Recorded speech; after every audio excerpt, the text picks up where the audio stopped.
제가 지난 한 3달 동안 우리 예수님에 대한 그런 말씀들을 이렇게 함께 나누어 왔습니다. 그래서 오늘이 그 마지막 시간이 됩니다. 우리 사람들은 혼자서 살아갈 수가 없습니다. 반드시 다른 사람들과 어떠한 관계를 맺으며 살아가게 되어 있습니다. 언젠가 한 자매님이 저한테 좋은 메시지가 있다고 이렇게 보내주신 그 내용이 있는데, 그 내용이 기분 좋은 사람이라는 글입니다. 기분 좋은 사람. 이 글을 보신 분들도 있겠지만 제가 천천히 한번 읽어보겠습니다. 과연 이게 정말 기분 좋은 사람인지 한번 천천히 들어보시기 바랍니다.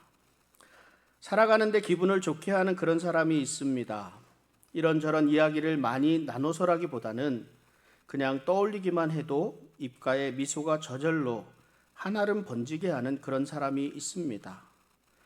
가끔 안부를 묻고 가끔 요즘 살기가 어떠냐고 흘러가는 말처럼 건네줘도 어쩐지 부담이 없고 괜시리 마음이 끌리는 사람이 있습니다. 그 사람은 꼭 가진 게 많아서도 아니고 무엇을 나눠줘서도 아니며 언제나 마음을 편안하게 해주는 그런 사람입니다. 커피 한 잔을 마시며 마음을 내려놓고 싶고 감춤 없이 내 안의 고통까지 보여줄 수 있는 사람, 그 사람은 심장이 따뜻한가 봅니다. 그 사람에게 눈물을 보여도 내 눈물의 의미를 알아주며 보듬어주는 한마디도 나 살아가는 세상에는 빛보다 고마울 때가 있습니다. 다가가고 싶을 때 다가오도록 항상 마음을 열어놓는 사람, 그 사람이 내 가까이 있음은 나 사는 세상의 보람이고 은혜입니다. 그 사람이 누구냐고 물으면 나는 흔쾌히 나를 유쾌하게 해주는 사람, 바로 당신이라 말하겠습니다. 당신은 언제나 그렇게 내 곁에 머물러 있으면서 나에게 기분 좋은 사람입니다. 당신과 마시는 차 한 잔엔 인생의 아름다운 이야기가 있고 행복의 꿀물이 넘쳐 흐릅니다. 당신은 세상에서 제일 기분 좋은 사람입니다. 저한테 이렇게 얘기해주면 제가 이렇게 감동하잖아요.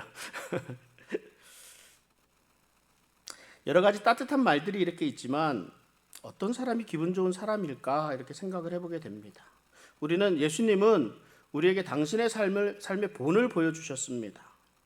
예수님을 따르는 사람들이 보았던 하나님의 모습은 병든 자를 고치시고 귀신을 쫓아내고 말씀을 선포하는 그런 선지자적인 그런 모습만은 아니었습니다. 예수님의 인간적인 모습, 그 가운데 우리를 사랑하시고 배려하시는 그런 모습들이 있었습니다. 특별히 사람들의 말을 들어주고 용기를 주고 세워주는 모습, 가장 기분 좋은 사람의 모습이라는 그런 생각을 가지게 됩니다.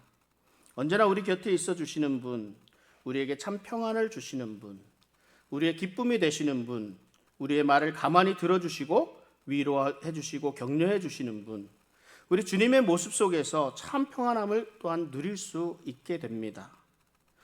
다른 사람들의 말을 잘 들어주는 것만큼 그 사람을 이해할 수 있는 길은 없습니다. 우리 삼성가의 이건희 회장이 아버지 이병철 회장에게 전해받은 그런 유지 중에 하나가 이 경청이라는 말이었습니다. 경청. 잘 들으라는 것이지요. 그러니까 유능한 CEO가 자신이 들은 시간이 말하는 시간에 몇 배나 되는 시간을 할애한다고 합니다. 그런데 임원들은 내가 듣는 것보다 내가 말하는 것을 더 많이 한다고 합니다. 배 정도는 많이요. 그러니까 최고 경영인과 임원과의 차이는 이렇다. 말하기와 듣기의 차이라고 할 수도 있을 것 같습니다. 그러니까 어떤 학자들이 사람들이 듣는 방식을 연구했다고 합니다. 그러니까 듣는 사람들이 어떤 태도를 갖고 듣게 되는가, 이것에 대해서 4그룹의 사람들로 나누어진다고 발표를 했습니다. 첫째는 판단하며 듣는 사람이 있다. 이런 부류의 사람은 미리 자신의 마음을 정해 놓아서 진실을 받아들이려 하지 않습니다. 이런 사람은 비판적이고 부정적이고 선입견에 사로잡혀 있습니다. 그러니까 이런 분들하고는 대화하기가 참 어렵습니다. 자신의 생각을 고치려 하지 않습니다. 근데 어느 정도 되는 사람이냐면 17% 정도, 이렇게 조사한 사람들 중에서 17% 정도가 이런 부류에 속한다고 합니다. 또 둘째는 질문하면서 듣는 사람들이 있습니다. 이런 부류의 사람들은 상대방에게 많은 질문을 던지는 이것이 경청이라고 생각을 합니다. 질문은 정말 대화에서 정말 중요합니다. 그런데 대답을 듣기 위한 질문이 아니라 질문을 위한 질문이 이어지기 때문에 그 다음에 대화가 좀 어려운 것이죠. 이런 류의 사람들이 한 26% 정도가 된다고 합니다. 또 다른 사람은 조언을 하면서 듣는 사람이 있다고 합니다. 저는 아마 이 부분이 우리들 많은 사람들이 대부분 이 부류에 속하지 않는가 생각을 하는데 35%의 사람들이 이 부류에 속한다고 합니다. 이분들은 신속한 평가를 내릴 만큼 충분히 듣고 나면 상대방이 원하지도 않고 상대방에게 또 필요하지도 않은 그런 조언들을 그 상대방하고 상관없이 그냥 막 조언들을 한다고 합니다. 이들의 문제점은 무슨 조언을 생각하느라, 무슨 조언을 해야 될까 이거를 생각하느라 상대방의 말을 잘 듣지 않는다는 거예요. 제대로 듣지 않고 조언을 한다고 합니다. 또 네 번째는 감정이입을 하며 듣는 사람이 있다고 합니다. 22%의 사람들이라고 합니다. 근데 작은 인원이지만 이 방법이 가장 효과적인 방법이라고 연구진들은 얘기를 합니다. 상대방이 이야기하는 내용뿐만 아니라 그 사람의 기분까지도 이해하기 위해 경청합니다. 말하는 사람의 음색이나 얼굴 표정이나 몸짓과 같은 그런 비언어적인 표현에도 귀를 기울입니다. 그러면 여러분들은 어떤 범죄에 속하십니까? 여러분들은 다른 사람이 무엇라 말을 하든지 그냥 내 생각만 하고 있는 사람입니까? 아니면 나름 잘 들어준다고 질문 세례를 퍼붓고 있지는 않습니까? 무슨 일이든 내 조언이 훌륭하다고 생각하고 상대방의 처지, 상황을 이해한다기보다 그냥 내 경험, 내 지식을 앞세워서 가르치려 하지는 않습니까? 상대의 기분과 상황, 몸의 상태까지도 살펴보면서 상대방과 공감하도록 애를 쓰며 대화하려고 하십니까? 이제는 무슨 말입니까? 귀로만 듣지 말라는 말이죠. 눈으로도 들을 수 있어야 합니다. 예수님이 말씀하실 때마다 귀 있는 자는 들으라 이렇게 말씀하셨습니다. 잘 들으라는 말이잖아요. 예수님께서 대화하시는 장면을 볼 때 예수님께서 경청하시는 것, 이렇게 귀를 기울이시는 모습들을 보게 됩니다. 요한복음 4장에는 사마리아의 수가성 우물가에서 여인을 만난 예수님의 이야기가 등장합니다. 그 장면을 통해서 예수님의 경청이 어떤 것인가 우리가 살펴보면 예수님께서는 듣기 위해서 잠시 멈추셨다는 겁니다. 예수님은 하나님의 말씀을 듣기 위해서 늘 시간을 가지셨습니다. 예수님의 모든 일을 시작하기 전에 새벽 미명에 한적한 곳으로 가서 하나님의 소리에 귀를 기울이셨습니다. 예수님은 철저하게 하나님의 뜻에 순종하기 위해서 바쁜 일정을 멈추고 하나님의 소리에 귀를 기울이셨습니다. 이것을 습관처럼 하셨다는 거예요. 틈날 때마다 한적한 곳에 가서 기도하셨습니다. 중요한 일을 앞두시고는 밤을 새워서 하나님의 음성을 듣기 위해 집중하셨습니다. 예수님이 하나님의 소리에 집중하는 것, 하나님의 음성을 듣기 원하는 것, 이것은 결국은 하나님을 사랑하는 그런 고백의 표현이 되는 거예요. 하나님께서 나를 보내시고 하나님의 뜻대로 내가 움직이고 하나님의 뜻에 순종하기 위해서 내가 하나님의 소리를 듣기를 원합니다. 날마다 그렇게 사는 거예요. 날마다 하나님을 믿고 의지하겠다 하는 믿음의 고백이 멈추어서 듣는다는 거예요. 그러니까 예수님께서는 늘 멈추셨습니다. 그러니까 그 모든 것을 멈추지 않으면 들을 수가 없습니다. 여러 가지 일이 겹치게 될 때마다 무엇이든지 우선순위를 가려가며 일을 해야 합니다.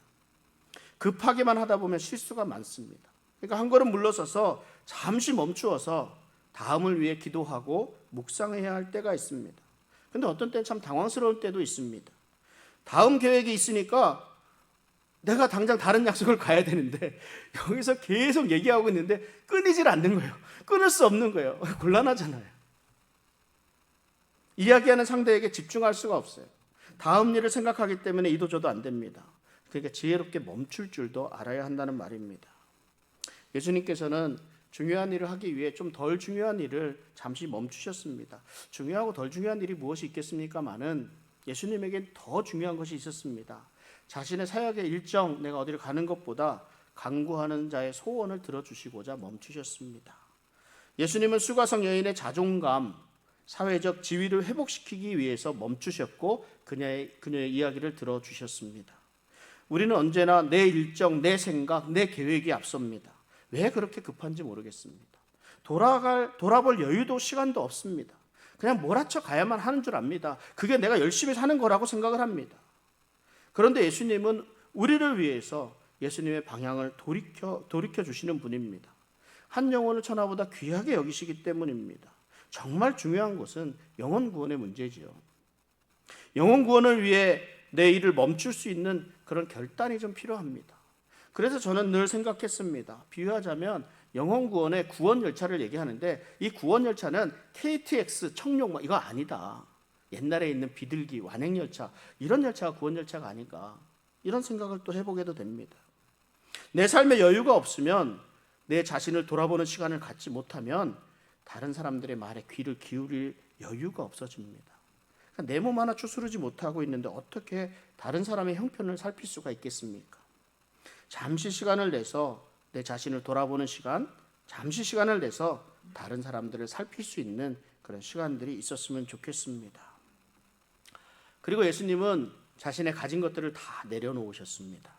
자신의 것을 내려놓지 않고는 다른 사람의 것을 들을 수가 없습니다. 길을 가다 피곤해서 우물 곁에 그대로 앉으셨어요. 예수님은 굉장히 피곤한 상태입니다. 쉬어야 됩니다. 길을 가는 중에 몹시 지치고 줄이셨습니다. 그럼에도 불구하고 우물가에 나온 수가성 이 여인을 위해서 모든 것 다 제쳐놓고 그 여인의 이야기를 들어줍니다.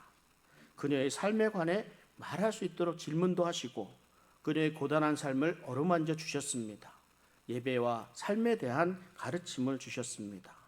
그러니까 우리가 다른 사람의 말을 잘 듣기 위해서는 내 생각과 내 계획을 잠시 내려놓을 수 있어야 합니다. 나의 것을 내려놓지 않으면 나의 도움을 필요로 하는 다른 사람의 이야기를 결코 들을 수가 없습니다. 어느 날 한 집사님에게서 전화가 왔습니다. 한참을 이렇게 듣다 보니까 무엇을 원하는지 도무지 알 수가 없어요. 그래서 제가 물었습니다. 제가 무엇 해주기를 원하시느냐고요. 그러니까 집사님은 당신이 어떻게 해야 되는지 잘 알고 있었습니다. 그리고 당신이 어떻게 할 것이라고 결정도 해놓았습니다. 그런데 왜 제게 전화를 했을까요? 자기 할 거 다 하고 잘해가고 있고 막 이렇게 하는데 왜 저한테 전화해서 막 이런 얘기들을 할까요? 무엇이겠습니까? 그냥 들어달라는 겁니다. 그냥 들어달라는 거예요. 조언도 필요 없습니다. 그냥 당신의 말을 좀 들어달라는 것입니다. 제가 처음에는 이게 무슨 뜻인지 도대체 몰랐습니다. 그래서 무엇을 도와드릴 수 있을까? 어떤 조언을 해드릴 수 있을까? 여기만 몰두한 거예요. 그런데 이 집사님에게 필요한 것은 대화 상대였습니다. 그저 그래요 하면서 들어주기만 하면 되는데 제가 그것을 잘 몰랐었습니다. 그러니까 잘 듣기 위해서는 내가 가지고 있는 선입견, 생각, 주장 이거 내려놓고 그냥 내가 잘 들어주겠다는 그 준비가 되어 있어야 한다는 말입니다. 앞에서 말씀드렸던 우리 기분 좋은 사람에 반대되는 사람이 있습니다. 아십니까? 아무런 관계도 없고 주는 것도 없는데 미운 사람이 있습니다. 틀린 말 하는 것도 아니고 할 수 있는 말을 하고 할 수 있는 행동을 하는데 그냥 괜히 밉습니다. 있을 거예요. 이런 사람은 어떤 사람이라고 합니까? 여러 사람에게 표현이 있겠지만 제 머리에 떠오르는 단어가 딱 있습니다. 두 글자. 뭐예요? 밉상. 밉상이라는 말이 탁 떠오르더라고요. 돌뿌리에 걸려 넘어진 사람에게 가서 왜 돌뿌리에 걸려서 넘어져? 좀 잘 좀 다니지. 신호위반에 걸려갖고 티켓 끊어갖고 막 화가 나갖고 묵묵 막 이러고 있는데 왜 신호위반에 걸려? 잘 좀 보고 다니지. 틀린 말이 없습니다. 옳은 말입니다. 그런데 그 말을 들으면 더 화가 납니다. 자신이 가지고 있는 생각만 하기 때문에 그냥 옳다고 생각만 하기 때문에 그렇습니다. 상대방의 상태를 전혀 고려하지 않는 겁니다. 그러니까 내 것을 내려놓아야 다른 사람의 말이 들리게 됩니다. 이것을 저는 한참 결혼 생활을 한참 하고 난 이후에 깨닫게 되었습니다. 제 아내가 무슨 말을 하는지 처음엔 도대체 모르겠더라고요. 근데 결과를 원하고 답을 원하는 게 아니었어요. 그냥 들어달라는 겁니다. 그리고 그래 이렇게만 하면 됐는데 이전엔 그걸 몰랐습니다. 이제는 좀 알게 됐어요. 그러냐고. 그래 힘들겠구나, 마음이 아프겠구나 이러면 되는데 참 저도 부족합니다. 예수님의 사랑의 표현은 잘 들어주는 것이었습니다. 예수님은 늘 묻습니다. 너희에게 무엇하여 주기를 원하느냐? 내게 무엇을 하여 주기를 원하느냐? 그냥 경청이 그냥 듣는 것과 다른 소리를 듣는 것과는 좀 다른 것은 누군가를 돕고자 하는 그런 마음을 가지고 듣는다는 겁니다. 예수님의 경청은 그 사람을 불쌍히 여기고 사랑하는 마음의 표현이었습니다. 잘 듣는 것, 사랑을 표현하는 가장 중요한 방법 가운데 하나입니다. 그러니까 마음이 힘든 사람에게는 마음을 헤아려주며 들어주는 것만으로도 큰 위로와 격려가 됩니다. 마가복음 5장 36절에 예수께서 그 하는 말을 곁에서 들으시고 회당장에게 이르시되 두려워하지 말고 믿기만 하라 하시고, 우리는 늘 다른 사람의 귀, 다른 사람의 머리를 향해서 말합니다. 제대로 깨달으라고 말이죠. 그러나 예수님은 그 사람의 마음과 가슴에 관심이 많으셨습니다. 슬픔과 낙망에 빠진 사람들의 마음을 향해 귀를 열어 놓으셨습니다. 사람들의 아픔과 기쁨에 늘 관심을 기울이시고 이를 위해서 주변의 소리에 귀를 기울이셨습니다. 이것이 바로 예수님의 사랑에서 비롯된 겁니다. 사랑하는 마음으로 우리 상대방에게 귀를 기울이면 그 마음의 소리를 들을 수 있습니다. 이스라엘에 가장 흥했던 왕이 누구입니까? 솔로몬입니다. 그 솔로몬이 하나님께 구한 것이 무엇입니까? 지혜입니다. 그 지혜라는 말이 어떤 말인지 아십니까? 이 지혜라는 말이 듣는 마음입니다. 듣는 마음. 결국 듣는 마음이 이 세상을 살아가는 지혜가 됩니다. 많은 사람들이 상대방의 말을 들으면서도 내가 할 말을 준비합니다. 그러나 솔로몬은 남의 말을 듣는 것, 경청하는 것이 지혜라고 여기고 그것을 터득한 거예요. 마음이 둔하고 강팍해지면 귀가 닫히고 하나님의 음성이 들려지지 않게 됩니다. 영적인 귀를 열어놓고 듣는 것이 가장 큰 지혜임을 우리는 분명히 알아야 합니다. 우리가 그리스도인으로 어떻게 살아가야 될까요? 내가 어떤 모습으로 사람들 앞에 서야 될까요? 기도해야지요. 당연하죠. 기도할 때 그런데 우리가 구할 것이 무엇을 구해야 되느냐? 들을 수 있는 귀를 달라고 구해야 됩니다. 하나님의 말씀에 순종하기 위해서 하나님의 소리를 잘 들을 수 있어야 합니다. 그리고 사랑하는 마음을 가지고 우리의 이웃에 귀를 기울일 수 있어야 합니다. 잘 들으면 주변의 소리에 민감할 수 있습니다. 그들의 필요를 알게 되고 작은 손길 그것까지도 나누고 기도하면서 경청하는 것만으로도 아름다운 역사가 시작되는 줄 믿습니다. 여러분, 미국의 쇼 호스트 오프라 윈프리라는 사람 잘 아시지 않습니까? 이 사람은 의사소통이 아주 탁월한 사람입니다.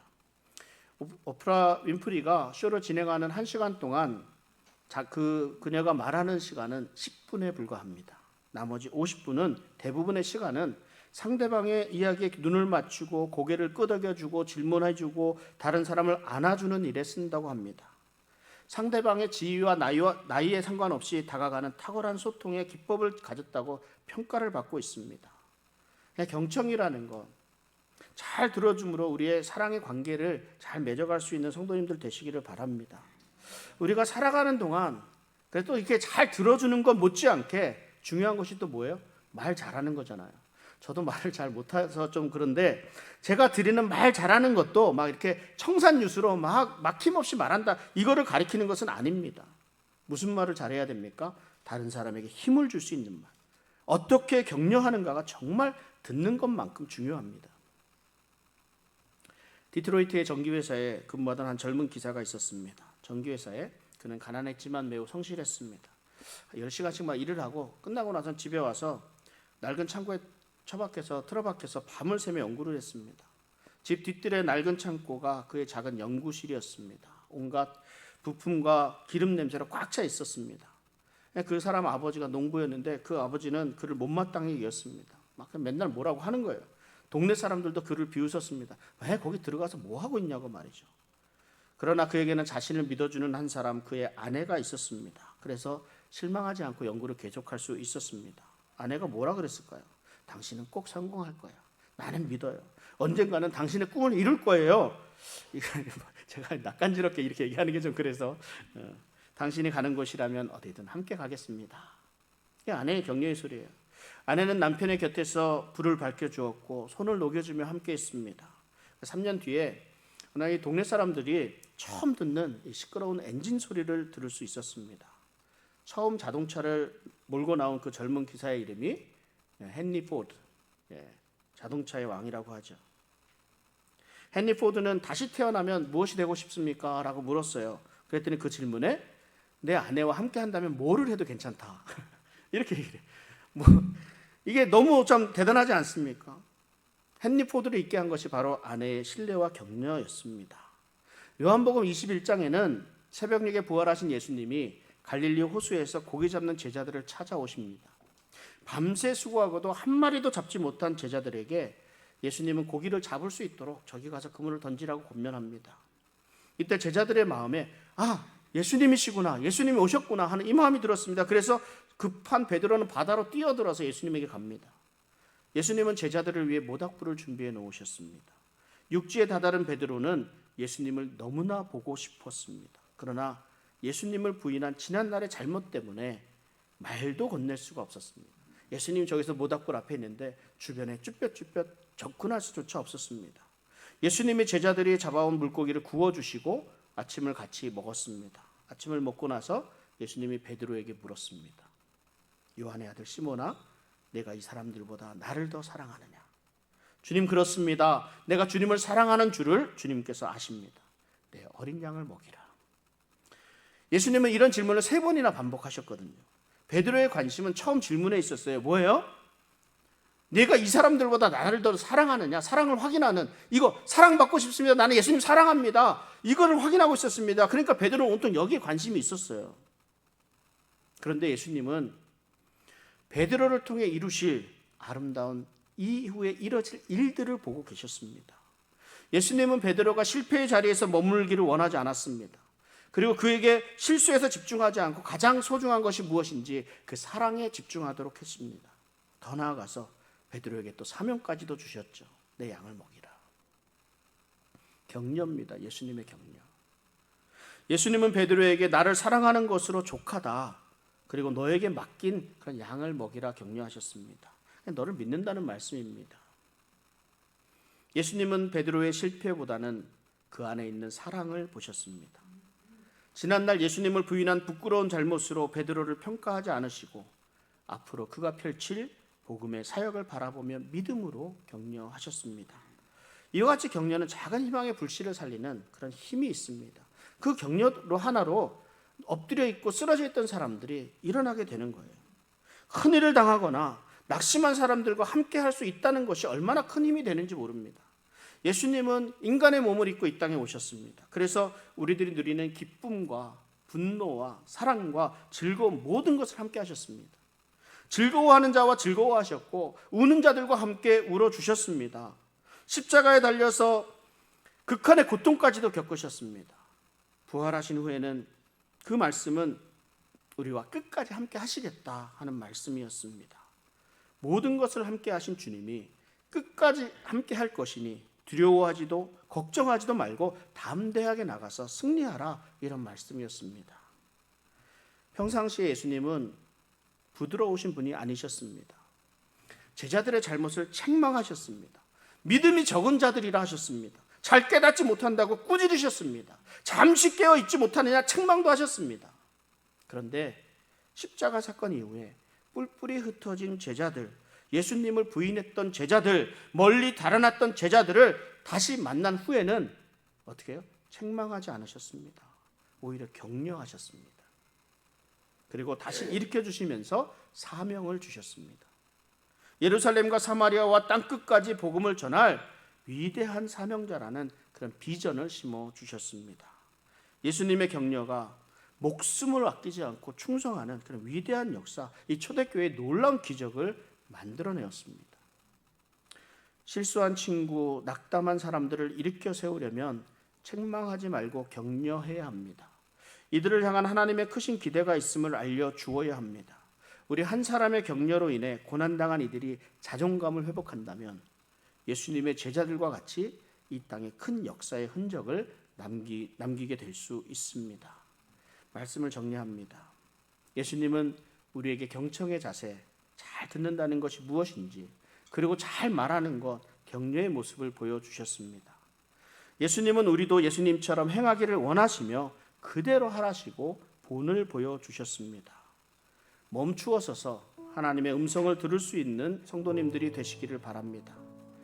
하나님의 뜻이 무엇인지 그 말씀하시는 대로 살아갈 수 있는 성도님들 되시기를 바랍니다. 그래서 그 안에 주님의 사랑을 가지고 주변을 돌아보아야 합니다. 사랑을 가지고 영혼 구원에 대한 열정을 가지고 귀를 기울일 때 다른 사람들의 아픔과 고통, 필요가 무엇인지 들을 수 있습니다.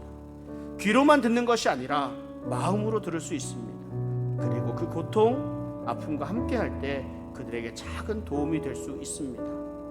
다른 사람을 온전히 세울 수 있는 것은 사랑이 담긴 한마디 말입니다. 그들을 이해하는 마음입니다. 함께하며 나누는 사랑을 통해 한 영혼이 하나님 앞에 온전히 세워 나가게 되는 줄 믿습니다. 지금은 한 해를 정리하는 때입니다. 혼자서는 살아갈 수 없는 관계, 그런 삶, 관계를 맺어가며 살아갈 수밖에 없는 우리들의 인생입니다. 기분 좋은 사람으로 남을 수 있기를 바랍니다. 더 나아가 단순히 기분 좋게 하는 사람이 아니라 잘 들어주고 힘을 실어줄 수 있는 귀한 말을 전할 수 있는 우리 성도님들이 되시기를 바랍니다. 세상 무엇보다 가장 귀한 영혼 사랑하는 마음으로 우리 늘 주변을 돌아보고 경청과 격려로 사람을 살리는 그런 복된 인생들 되시길 주님의 이름으로 축원합니다. 이 시간 우리 함께 기도하겠습니다.